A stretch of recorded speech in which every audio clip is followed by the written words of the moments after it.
ஹாலிவுட்லேயே one of the most action பேக்கான ஹீரோஸில் நம்ம டுவைன் ஜான்சன் ஒருத்தவர். அவரோட பெரிய ஃபேனே வந்து சொல்லுவேன். WWE இருக்கும்போதே வந்து பார்த்தீங்கன்னா நான் பெரிய ஃபேனாக இருந்தேன். ஸோ இப்போ ஹாலிவுட்டுக்குமே வந்து அதுலேயுமே வந்து மிரட்டி விட்டுருக்காரு. ஸோ அவரோட ஒரு 3 தரமான படத்தை பற்றி நம்ம இந்த வீடியோவில் பார்க்கலாம். வீடியோவை கடைசி வரைக்கும் பாருங்கள். நிறைய பேர் நம்ம சேனலில் இன்னும் சப்ஸ்கிரைப் பண்ணாமல் பார்த்துட்டு இருக்கீங்க. இந்த மாதிரியான தரமான படங்களை பற்றி நம்ம சேனலில் பேசிட்டு வரோம். ஸோ இப்போயே சப்ஸ்கிரைப் பண்ணி வச்சுக்கோங்க.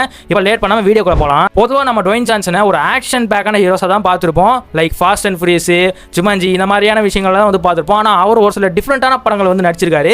ஸோ அந்த 3 படத்தை தான் வந்து பார்த்தீங்கன்னா இப்போ நம்ம வந்து பார்க்க போகிறோம். நம்ம லிஸ்ட்டில் நம்பர் 1 இடத்துல இருக்கிறது வந்து பார்த்தீங்கன்னா பெயின் அண்ட் கெயின் அப்படின்ற ஒரு படம். இந்த படத்தை டைரக்ட் பண்ணது வந்து பார்த்தீங்கன்னா நம்ம மைக்கேல் பே தான் வந்து டைரக்ட் பண்ணாரு. பொதுவாக நம்ம மைக்கேல் பேயோட படம்லாம் வந்து பார்த்தீங்கன்னா வேற ரேஞ்சுக்கு வந்து எடுத்துருப்பாருன்ற சொல்லலாம். ஸோ பயங்கரமாக ஆக்ஷன் பேக்காக இருக்கும் நினைக்கிறேன். லைக் டிரான்ஸ்ஃபார்மர்ஸ்லாம் எடுத்தார்ல. ஸோ அந்த மாதிரி படத்தில் வந்து எடுத்த ஒரு பேட் பாய்ஸ் இதெல்லாம் வந்து அவர் தான் டைரக்ட் பண்ணாரு.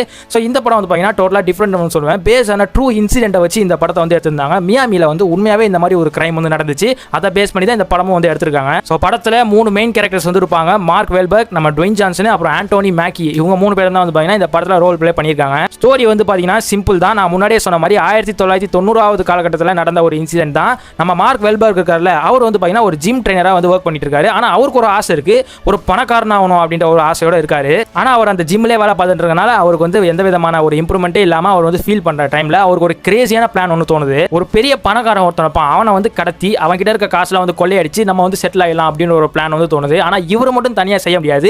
அவரோட ஃப்ரெண்ட்ஸும் கூட வந்து ஜாயின் பண்ணிக்கலாம் அப்படின்னு சொல்லி அவங்க ஃப்ரெண்ட்ஸ் வந்து ஜாயின் பண்ணிக்கிறாங்க.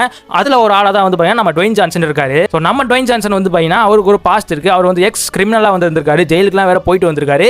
இப்போ ஒரு நார்மலான ஒரு லைஃப் தான் வாழ்ந்துட்டு இருந்தாரு. திருப்பி வந்து அவரோட ஃப்ரெண்டு கூட இப்படி ஒரு கிரைம் வந்து பண்ணலாம் அப்படின்னு சொல்லி அவர் வந்து யோசிக்க ஆரம்பிக்கிறாரு. அதுக்கப்புறம் இந்த படத்தில் என்னதான் நடந்துச்சு, அவங்க கிட்னாப் பண்ணாங்களா இல்லையா, அவங்க கிட்னாப் பண்றப்போ ஒரு சில காமெடியான விஷயம்லாம் நடக்கும். ஆனால் நம்ம டுவைன் ஜான்சன் வந்து பார்த்தீங்கன்னா மொத்தமாக இதில் வேற மாதிரி நடிச்சிருப்பாருன்னு சொல்லலாம். ரொம்ப இன்னசென்ட்டா, ஸ்டூப்பிடா, பயங்கரமா காமெடியா, அந்த காமெடி சீன்ஸ்லாம் வந்து பார்த்தீங்கன்னா பயங்கரமா கனெக்ட் ஆகும்ன்ற சொல்லுவேன். ஸோ அந்த விஷயத்தை பண்றப்போலாம் ஒரு சில எவிடன்சஸ்லாம் வந்து பார்த்தீங்கன்னா அப்படியே விட்டு போயிடுவாங்க. அதெல்லாம் ரொம்ப டார்க் காமெடியாவே வந்து பார்த்தீங்கன்னா கொண்டு போயிருப்பாங்க. ஸோ கடைசியாக என்னதான் ஆச்சு, அவங்க செட்டில் ஆனாங்களா இல்லையா, என்ன மாதிரி ப்ராப்ளம்லாம் வந்து ஃபேஸ் பண்ணாங்க அப்படின்றது இந்த படத்தை பார்த்து தெரிஞ்சுக்கோங்க.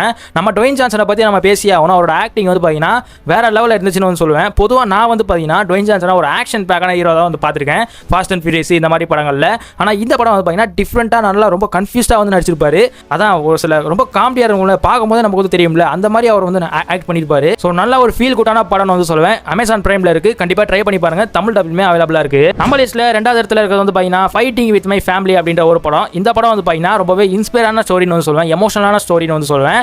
பேஜி அப்படின்ற ஒரு ஃபீமேல் ரெஸ்லரோட ஸ்டோரி தான் வந்து பார்த்தீங்கன்னா தழுவி எடுத்த படம். கதை ஸ்டார்ட் ஆகிறது பார்த்தீங்கன்னா ஒரு சின்ன டவுன்ல வந்து பார்த்தீங்கன்னா சின்ன வயசுலேருந்து அந்த ரெஸ்லிங்ல வந்து கலந்துக்கணும் அப்படின்ற ஒரு ஆசையோடவே வளர்றாங்க. ஸோ இப்போ பெரியவங்களானதுக்கு அப்புறமா பேஜி அவங்களோட பிரதர் வந்து பார்த்தீங்கன்னா அந்த செலக்ஷன் டீமுக்கு வந்து போக ஆரம்பிக்கிறாங்க. ரெஸ்லிங்ல செலக்ட் பண்ணுவாங்களே, ஸோ அந்த டீம்ல வந்து போக ஆரம்பிக்கிறாங்க.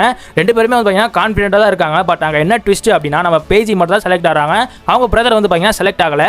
இதுவே ஒரு எமோஷனலான ஒரு பிரேக் டவுன் வந்து பார்த்தீங்கன்னா நம்ம பேஜிக்கு அமையுது. நம்ம டுவைன் ஜான்சனோட என்ட்ரி வந்து வரும். அவர் வந்து ஒரு கேமியோட தான் வந்து நடிச்சிருப்பாரு. எதனால அவர் வந்து ஒரு கேமியோவை நடிச்சிருப்பாரு அப்படின்னா, ரியல் லைஃப் ஸ்டோரி அவங்க பேஜி கதை இருக்குல்ல, அதில் வந்து பார்த்தீங்கன்னா இந்த மாதிரி ஆள்லாம் உள்ள என்ட்ரி ஆக மாட்டாங்க.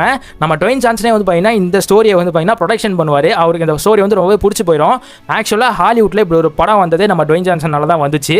அதனால ஒரு கேமியோவாக ஒரு ரோல் நடிக்கலாமே அப்படின்னு சொல்லி நம்ம டுவைன் ஜான்சன் உள்ள வருவார். ஸோ அவர் வந்து ஒரு சில லைஃப் லெசன்ஸ்லாம் வந்து கொடுத்து எப்படி அந்த பேஜி வந்து ஒரு ஃபீமேல் ரெஸ்லராக ஆகிறாங்க, சாம்பியனாக ஆனாங்களா இல்லையா, எந்த மாதிரியான கஷ்டங்கள்லாம் அவங்க வந்து தாண்டி வராங்க அப்படின்றத இந்த படத்தை ஃபுல்லாக பார்த்தீங்கன்னா நீங்களே வந்து தெரிஞ்சுப்பீங்க. ஸோ நல்ல ஒரு மோட்டிவேஷனல் எமோஷனலான ஒரு படம் வந்து சொல்லுவேன். ஸோ படம் தமிழ் டபுள் அவைலபிளாக இருக்குது, மிஸ் பண்ணாமல் பார்த்துருங்க. நம்ம லிஸ்ட்டில் 3rd பிளேஸில் இருக்கிறது வந்து பார்த்தீங்கன்னா த ரேம்பேஜ் அப்படின்ற ஒரு படம். இந்த படம் வந்து பார்த்தீங்கன்னா ஒரு நார்மலான படம் வந்து கிடையாது, பயங்கர ஆக்ஷனான மான்ஸ்டர் கேட்டகரியான படம் வந்து சொல்லுவேன். நிறைய பேருக்கு மான்ஸ்டர் படம் பிடிச்சிச்சு அப்படின்னா தாராளமாக இந்த படத்தை ட்ரை பண்ணி பாருங்க. படத்தில் நம்ம டுவைன் ஜான்சன் வந்து டேவிஸ் அப்படின்ற ஒரு கேரக்டர் வந்து நடிச்சிருப்பாரு. ஸோ அவர் வந்து பார்த்தீங்கன்னா ஒரு பிரைமட்டாலஜிஸ்டாக வந்து இருப்பாரு. பிரைமட்டாலஜிஸ்ட் அப்படின்னா என்னன்னு வந்து பார்த்தீங்கன்னா அனிமல் பிஹேவியரை வந்து படிக்கிறவங்க. ஸோ ஸ்டடி ஆஃப் அனிமல் பிஹேவியர்னு சொல்லுவாங்க. கொரில்லா மாதிரியே பிஹேவ் பண்ணி தான் அப்படின்றத பார்த்தீங்கன்னா நம்ம டுவைன் ஜான்சன் வந்து அந்த மாதிரி தெரிஞ்சு வச்சிருக்க ஆளு.